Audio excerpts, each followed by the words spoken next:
Ese utekereza ko Yezu yavutse tariki 25 Ukuboza?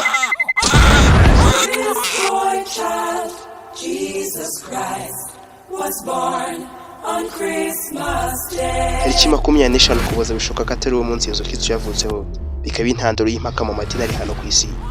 Miliyari zirenga z'abaturage bo ku isi, tariki 25 Ukuboza ni umunsi uhabwa ibisobanuro bitandukanye bitewe n'aho buri muntu wese abarizwa mu bijyanye n'imyizerere.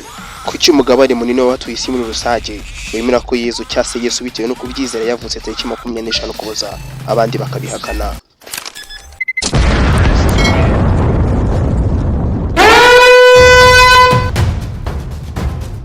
Ese bashingira kuki babihakana? Ese haba hari inyandiko zibyemeza cyangwa nta kuri kubirimo? Sobanukirwa.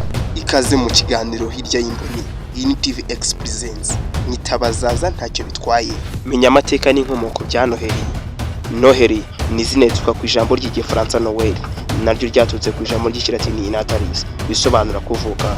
Mu Cyongereza iri jambo ni inyungeri igizwe n'amagambo abiri, Christ ndetse n'ijambo Mass, aho rikomoka ku Cyongereza cya kera Christmas, rikaba rikomoka mu Kigereki cya kera ndetse n'ikilatini, aho Christ rikomoka ku Kigereki Christos, naho Mass rikava ku kilatini Misa.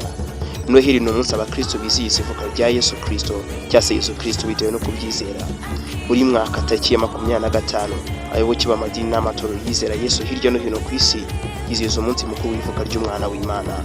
Nubwo bwose abakristo bizihiza umunsi w'amavuko ya Yesu Kristo ku tariki 25 Ukuboza, abahanga bagaragaza ko Yesu atavutse kuri iyi tariki kubera ko umunsi wa Noheli wemejwe kugira ngo uhurirane n'imboneko z'ukwezi kwa mbere kwitumba winter solstice, kuko abaromani bawizihizaga ku tariki 25 Ukuboza buri mwaka. Byaturutse ku munsi wizihizwaga mu muco w'abaromani witwaga Dia Natalis Solis Invicti, bivuze izuka ry'izuba ridatsindwa. Mu gihe cy'ubukonje abantu basengaga izuba ubwo bari batarasobanukirwa Imana, bafataga izuba nk'igitangaza kuko ryatumaga basubirana ubuzima bakava mu gihe cy'ubukonje. Icyo gihe umwami witwaga Aurelian ikizeho kwegeranya iyo minsi yose kugira ngo yizihirizwe rimwe, bafata itariki 25 Ukuboza.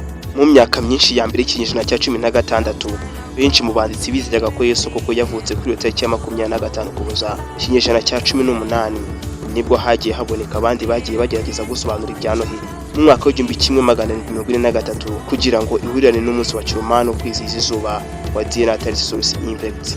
Urugero, Sir Isaac Newton yagerageje gusobanura ko iyo tariki yafashwe kugira ngo ihurirane n'imboneko z'ukwezi. Ku kwezi kukaba ari ukwezi kubanza zitumba, kandi mu gihe cya kera yarizihizwaga ku tariki 25 Ukuboza. Nubwo bigoye gusobanura amateka yose, ikigaragara neza nuko Noheli yijijwe bwa mbere nk'umunsi w'ivuka rya Yesu Kristo ku tariki 25 Ukuboza mu mwaka wa 354. Ibi bisobanurwa neza mu nyandiko yiswe Chronography of 354, ikaba ari imwe mu nyandiko zarokotse zandikiwe i Roma muri 354 nyuma ya Yesu. Uko imyaka yagiye yishira, ariko cyane cyane nk'uko bigaragara ubu Noheli isigaye yizihizwa hafi n'abantu bose n'amadini anyuranye ku isi, cyane cyane ko no hanze y'urusengero ari umunsi wafashwe nk'ikiruhuko. No mu bihugu bitiganjemo abakristo umunsi wa Noheli wari konje. No mu gihugu cya Korea hagaragara umubare muke w'abakristo usanga bizihiza Noheli ku buryo budasanzwe, kuko mu gihugu hose wasanga imitako y'uyu munsi mukuru. Ibihugu bitizihiza umunsi wa Noheli ni nk'igihugu cy'Ubushinwa, havuyemo imijyi nka Hong Kong na Macau, Nepal, Korea ya ruguru, Turkiya, Arabia Saudite, Algeria, Ubuyapani ndetse na Thailand na Iran. Noheli ni umwe mu minsi yizihizwa cyane ku isi, gusa nubwo ari umunsi witabwaho cyane n'abakristo, bamwe mu batizera Yesu benshi bawizihiza nk'umunsi wo gusabana n'imiryango yabo no kuruhuka. Ariko kandi nanone Noheli ni umunsi w'impano ku bana.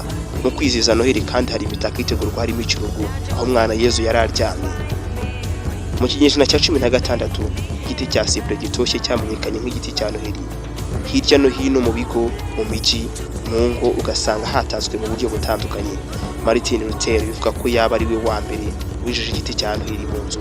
Ijoro ribanziriza Noheli, umudage witwa Martin Luther yarimo agendagenda mu ishyamba abona inyenyeri zimurikira mu mashami y'ibiti.